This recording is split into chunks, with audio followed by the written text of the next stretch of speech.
Assalamualaikum warahmatullahi wabarakatuh. Saya Syaima dan Ica, saya Vanska akan mewawancarai tentang penggunaan televisi bersama narasumber yang bernama. Rani. Oke, kita mulai ke pertanyaan pertama. Apa manfaat penggunaan televisi pada kehidupan sehari-hari? Oke, terima kasih Mbak Syaima ya. Pertanyaannya tentang televisi. Televisi itu punya beberapa manfaat, terutama yang pertama sebagai sumber informasi.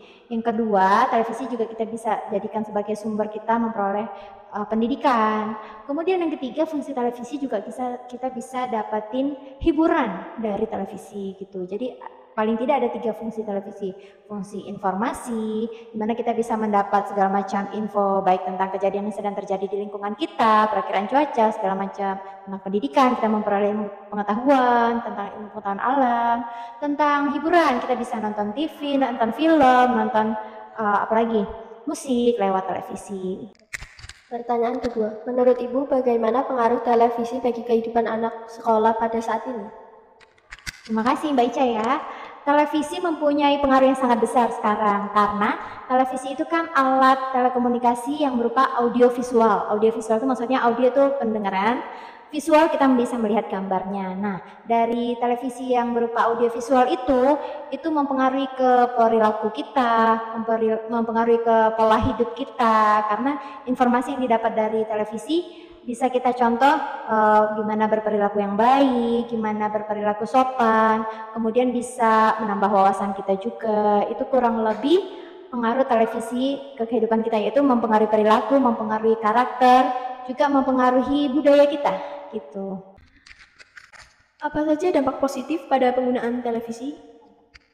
Baik, Mbak Vanska ya. Dampak positif televisi banyak sih ya. Televisi itu pertama tadi Tante pernah sebutkan bisa dapat informasi. Contohnya kita tahu oh ada kecelakaan, oh ada bencana alam, oh ada misalkan oh di benua sana lagi misalkan musim salju atau musim kemarau. Jadi kita lebih banyak tahu tentang apa yang terjadi di luar. Jadi kita tidak terpatok di tempat kita saja, itu positifnya.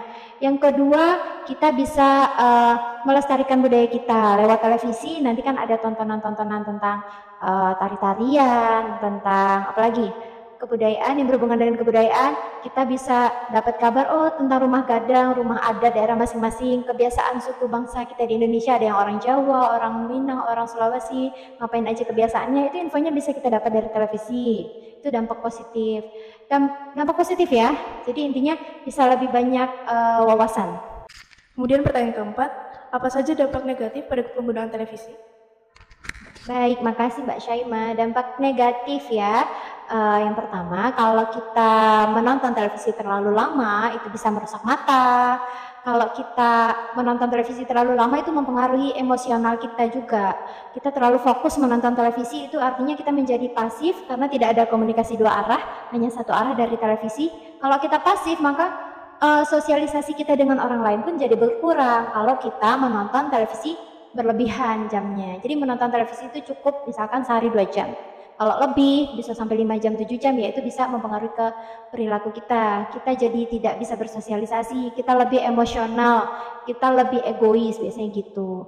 Selain itu pengaruh dampak negatif televisi. Nah, kalau ada tontonan-tontonan yang kekerasan, kalau ada tontonan-tontonan tentang horor, nah itu kadang kita ketakutan, mimpi buruk di rumah. Kalau kekerasan bisa jadi anak kecil yang belum paham bisa mencontoh. Nah, itu dampak negatifnya ya. Ada lagi? Pertanyaan kelima, bagaimana langkah untuk mengantisipasi dampak negatif pada penggunaan televisi? Oke, makasih Mbak Ica. Untuk mengantisipasi dampak negatif ya. Oke, kalau menurut Tante nih ya, yang pertama itu dari segi posisi televisi dulu di rumah, kita kalau bisa jangan ditaruh di kamar tidur. Karena kalau kita tidur itu fokus kita akan tidur aja, jangan kita menonton TV terlalu lama terlebih dahulu sebelum tidur di kamar. Karena itu bisa nanti mempengaruhi otak kita, sistem otak kita selama tidur. Itu bisa kita cegah seperti itu. Selain itu, jangan menyalakan televisi terlalu lama, karena itu juga ada frekuensi radiasi televisi yang bisa merusak otak kita. Itu jangan terlalu lama nonton TV, jangan terlalu lama dinyalakan. Kemudian dampak negatif cara mencegah dampak negatif itu setiap kita nonton diusahakan ada orang dewasa yang dampingi, ada orang tua yang mendampingi sehingga ada orang tua yang bisa mengarahkan kita tentang tontonan kita itu sudah benar apa belum, apa yang menjadi tontonan kita itu apakah bisa kita contoh apa enggak, itu jadi butuh bimbingan orang tua ya. Itu salah satu cara mencegah dampak negatifnya. Yang terakhir, kira-kira apa perubahan yang terjadi pada penggunaan televisi pada zaman dahulu dan sekarang? Terima kasih Mbak Falska. Penggunaan televisi zaman dahulu, ya orang zaman dahulu itu karena lebih ke kehidupannya sehari-hari, dia lebih banyak bercocok tanam, dia lebih banyak bekerja di luar, sehingga jam menonton mereka itu sedikit ketimbang orang di masa sekarang. Itu jauh lebih, frekuensi menonton televisinya lebih banyak karena mereka membutuhkan informasi lebih banyak kalau zaman sekarang ya, karena sudah lebih global. Nah, jadi beda penggunaannya itu zaman dulu itu belum terlalu penting untuk menonton TV, sementara zaman sekarang itu menonton TV hal yang lumayan penting karena kita bisa dapat informasi dari TV. Kemudian penggunaan lainnya, kalau zaman dulu TV-nya baru hitam putih, belum berwarna kan.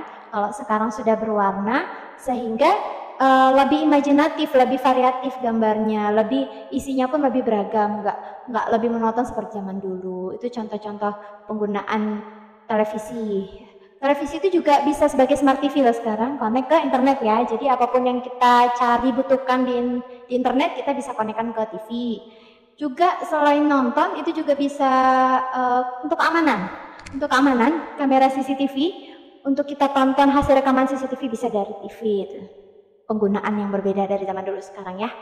Dan inilah wawancara kami. Terima kasih untuk Ibu Rani. Sekian wawancara kami bersama narasumber Ibu Rani. Wassalamualaikum warahmatullahi wabarakatuh.